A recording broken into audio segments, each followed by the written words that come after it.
ቀንዲል ሚስጥረ ቀንዲል የተሰኘው አንዱ ለታመሙ ሰዎች የሚሰጥ ቅባ ቅዱስ ሆኖ የሚሆነው በቄስ ብቻ ነው።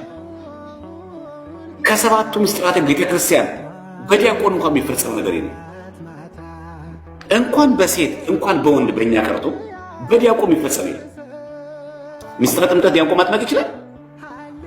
ስጋው ደግሞ ፈቶ ማቆረብ የዲያቆን ነው። ዲያቆን እኮ ካህኑ ቀድሶ የከበረውን ደሙን ማቀበል እንጂ ቀድሶ ብቻውን ማቆረብ ይችላል። ግን ዲያቆን ባይኖር 5 ቄሶች ቀድሶ ማቆረብ ይችላል። ቄስ በሌለበት ዲያቆን አይችልም። ዲያቆን የሌለበትን ቀሳውስት ይችላል። 5 ጳጳሳት 2ቱ ሥራይና ንፍቅ ሆነው 3 ዲያቆናት 3 ጳጳሳት ዲያቆኑ መቀደስ ይችላል።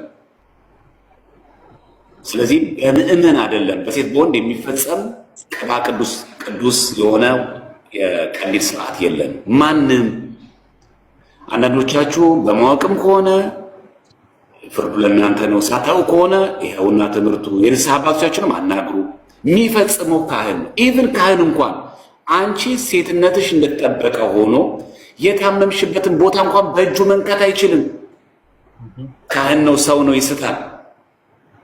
እንደዚህ ፊት ለፊት እግር ምናምን ሲሆን መዳሰስ የሚቻሉ የተዘወተሩ እግሮች ላይ ጣትሽ ላይ ቢሆን ለመንካት የሚያመቹ ናቸው። ካንሰር፣ የጡት ካንሰር ቢገጥምሽ ጡትሽ መንካት አይችልም ቄስ። ዲያቆናይት አለት ያለች ይሄን ነገር የምትሰራ ቀንዲል እኮ ለቀንዲሉ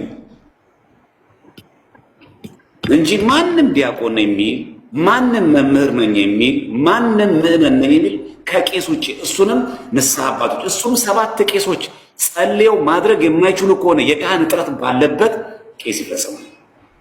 ከዛ ውጪ ከኢየሩሳሌም ከግብፅ ይመጣል ሮዳስ እንዳመጣው አይነት ማለት ምን እመቤታችን እያነባች አለ አይደለም? ይሄ እንደዛ ስታነባ ከስዕሏ የወሰሰ ወዙ እሱን እንችላለን።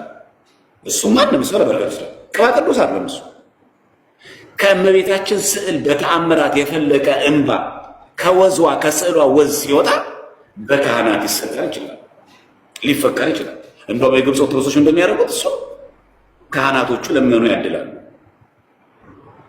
በተረፈ ግን ከነዚህ ለተአምራት ከሚፈልቁ ከስዕላት ከሚወጣ ውጪ ቅባ ቅዱስ ተብሎ ቀንዲል ሆኖ ሜሮን ሆኖ በሱቅ መሸጥም አይቻልም። ከኢየሩሳሌም የመጣ ነው ብሎ መነገድም አይቻልም። መሸጥም መለወጥም አይቻልም። በምንም አይፈጸምም። ይሄ ነው የታወቀ። ዕጣንም በተመሳሳይ ዕጣን ቤት ውስጥ መጠቀም ለቡና ሲያፈላ ሰው ያ ቡና በእኛ የተወገዘ አይደለም ሱስ እስካሁን ድረስ። ግን ደግሞ እቤቱ ለተለያየ ሽታ ምናምን ነገር ቢያጠም ችግር የለም። የቤተ ክርስቲያን የሚሆነው አይነት ዕጣን ግን ቤት አይፈቀድም። እስፔሻሊ ደግሞ ቤተ ክርስቲያን ለአገልግሎት የምትጠቀምበት ዕጣን ቤት መውሰድ አይቻልም። ታውቃላችሁ ይሄንን። እንደ ቤተ ክርስቲያን አስመስሎ ቤት ማጠንም አይቻልም። ቤታችን መጥፎ መዓዛ ካለው ይሄ ቤት ዕጣን ሊጤስ ይችላል እንደ ማንኛውም ዕጣን። ግን የጸሎት ቤታችን ላይ እንደ ቄስ አድርጎ አስመስሎ ግን አይቻልም። ማዕጠንት ዕጣን የሚቻለው በቤተ መቅደሱ ብቻ። በቤታችን ውዳሴ ማርያም መድገም እንችላለን። በጸሎት ቤታችን ስዕላት ልንጠቀም እንችላለን። በጸሎት ቤታችን ጠበል ልንጠጣ እንችላለን ከጸለይም በኋላ። ዕጣን ማጠን ግን በቤታችን አልተፈቀደም። ማዕጠንት ራሱ የቄስ ስራ ስለሆነ የካህን ስራ ስለሆነ እሱም በቤተ መቅደሱ እና ይህንን መታወቅ አለበት። ግን አንዳንድ ጊዜ ምን እየሆነ የመጣ ያለው አንዳንድ አድባራት ላይ በአካል የማይቻለው ግን ከዚህ በኋላ አውደ ምሕረት ላይ ከምናገረው ለስብከተ ጉባኤ ተነግሮ ተስተካክሏል። እሱ የዲሜጥሮስ ባህረ ሐሳብ የተረጉበት ጊዜ ዕጣን ይዞ ወጥተው ካህኑ ለምዕመኑ ዕጣን እያሉ ሰጡና አጭሱ ቤት አምጥተዋል። ያው አስተዳዳሪ ናቸው። እዚህ ሚዲያ ላይ መናገርም አያስፈልገንም። ግን እንዲታረም ስህተት ሆኖ ሲገኝ አስተዳዳሪ ስላደረጉት ትክክል አይሆንም። አንድ ነገር አለቃው ስላደረጉት ትክክል የሚሆነው ቤተክርስቲያን ትምህርት ሲሆን ነው እንጂ ዘማሪያም ሲያደርገው ትክክል፣ ቴዲ ማነው ያሬድ ሲያደርገው ትክክል ስህተት አይሆንም። ስለዚህ ዕጣን ቤት ውስጥ ማጠን እንደ ቤተክርስቲያን አድርጎ ለጸሎት ብሎ ማጠን አይፈቀድም። ለጸሎት እየጸለይኩ ነው ቤተክርስቲያን ዕጣን እንዳጠመ ከቤተክርስቲያን ያመጣው ነው ተብሎ አይደረግም። ውዳሴ ማርያም እንደግማለን፣ እንሰግዳለን፣ ቤታችን ጠበላለን። ትዝ ይላችሁ እንደሆነ እንደውም እኮ ጠበል እኮ ቤት ውስጥ እኮ አይገባም። ለምን ደሞ አይገባው? ቤት ውስጥ ምን ይረክሳል ብለን ነው እንዴ? ስጋዊ ነገር ከምንሰራበት ቤት ላይ አናስገባው ተብሎ እኮ ነው እኮ ውጭ ላይ ያስቀምጡ። ለማክበር ነው በነገራችን እንጂ እኮ ጠበል እኮ ጸበል ቤታችን ብዙዎቻችን እንደምታውቁት የጸሎት ቤት ብቻችን ተለይቶ የለንም። የምታውቁት ነው። የጸሎት ቤት ተብሎ ተለይቶ የለም። ብዙዎቹ ሰው ያው ቤት እንደምታውቁት ኑሮ ውድነቱን ስላለ ማደሪያ ምናምን ካለ በቂውን በዚህ ይኖራል።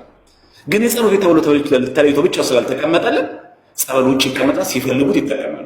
ብዙ ጊዜ አይታችሁ ከሆነ እንደውም ጎበኑ ላይ ምናምን ያስቀምጣል። ብዙ ጊዜ አይታችሁ ከሆነ በቃ እኛ እንሳደብበታለን፣ ምናምን እንሰራበታለን፣ ምናምን ቤታችን ብዙ አለው፣ ጭፈራ ምናምን ስንት ነገር አለው። ለዛ አይቀላቀል በማለት ነው። በተረፈ ስዕል አድኖ ሽቶ ብንቀባው እሰየው አርገው፣ አቧራ እንዳይነካው አርገህ በደንብ አርገህ ጠብቀህ በደንብ እየወለወልክ አሳምረው እሰየው፣ ችግር የለም። ነገር ግን መጠንቀቅ የሚገባችሁ ያንን ሽቶ ለቤተክርስቲያን ስንሰጥ የታሸገ አዲስ ምንም ነገር አድርቶ ያልዋለን የምንሰጠው። ከዛ በኋላ ለቤት መገልገል አይቻልም። ቤተክርስቲያን የገባ ሽቶ ተመልሶ ወጥቶ ቤት ማከፍከፍ አይቻልም። ቤተክርስቲያን የገባ ዕጣን አይወጣም። ቤተክርስቲያን የገባ ሻማ ጧፍ አይወጣም። ወደ ግል መጠቀም አይቻልም። ከሱቅ ግን ገዝተን ለቤታችን ለስዕላት መጠቀም ይቻላል። እሱ ምንም ችግር ስለማንከለከል እናሳምረው፣ ምንም ክፋት የለውም። አቧራ እንዳይነካው በደንብ አድርገን ስዕላትን በንጽህና መጠበቅ ይገባናል። ግን በጸሎት ስርዓት ምንም ሆነ ይብን ዲያቆን ጭምር እያጠንኩ ነው የምቀድሰው፣ እያጠንኩ ነው ውዳሴ ማርያም ደግሞ ብሎ ማዕጠንት ቤት ውስጥ አይፈቀድም። ይሄ በደንብ ልናየው ይገባል። ድንገት መቅሰፍት ካለ ያሬዶ ይህን ታውቃለህ፣ ዳር ሲታጠን ይባል የለም ወረርሽኝ ተብላስ ተከሰተ ሲታጠን ማንም ታደርገው ቤተ ክርስቲያን ኦፊሻሊ ካህናትን መድባ በየሰፈሩ እንዲታጠን ታደርጋለች። እሱንም በቄስ ነው እንጂ እኛ አይደለን የምናጠነው።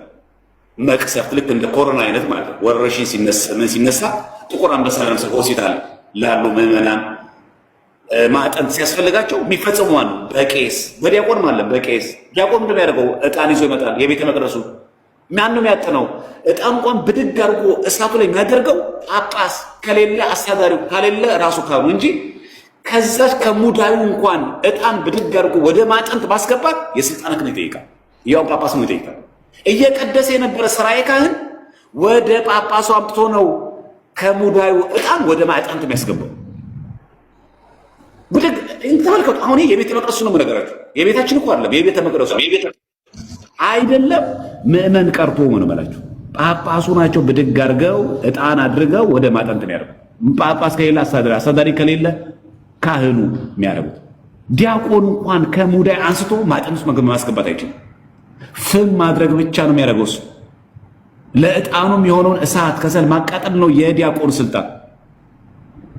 ዕጣን ማጠን የዲያቆን አይደለም፣ የምዕመን አይደለም። በቤታችን ማጠን በቤተክርስቲያን ስርዓትም የለም። ፍትሐ ነገሥት ላይ ብታነቡ አንድ ቦታ ላይ በጸሎት ቦታችሁ ላይ ዕጣን አጥኑ የሚል የለም። ሽቶ ግን ቀብተን ቤታችንን ጸሎት ቤታችንን እናሳምረው፣ ጥሩ መዓዛ እንዲኖር እናድርገው። እሰየው ካለን እናድርገው። የፈረንሳዩ እናድርገው፣ የዱባዩ እናድርገው፣ ችግር የለውም። መልካም እሺ፣ ሰራ በጣም ነው የማመሰግነው። እግዚአብሔር አምላክ እድሜና ጤና ይስጣችሁ። በጣም በጣም ደስ ብሎኛል። ለምን መሰላችሁ? እኔ ለራሴ ቀባ ቅዱስ አንድ አባት ነው የሰጡኝና አይኔ ላይ ስቀባው አይኔ አበጠ ማለት ነው። ከዛ ትጠይቃቸው ችግር የለውም እንደዛ አድርጊውልኝ። ከዛ ስተወው ግን እግዚአብሔር ምስክሬ ነው ስተወው ሳምንት አድርጎ ተወኝ ማለት ነው። ከዛ አሁን ለስንት ሰው ጠየቅኩና ችግር የለውም ይሸጣል። ኢትዮጵያ ላይ እኮ ብዙ እንደዛ ይሸጣል። አሁን እኔ የጠየቅኩት እናንተ ጋርም እንደዛ ሆኜ ነው። ኢትዮጵያ ላይ እኮ ይሸጣሉ እንደዚህ ያደርጋሉ ሲሉኝ መጨመሪያ መጠየቅ አለብኝ ቤተክርስቲያናችን እንዴት ናት ብዬ ማነስ ማድረጉ። ዕጣንም አንድ ቄስ ኢትዮጵያ ሄጄ ያለው አንድ አባት ነው የሰጡኝ። አባት ሆኜ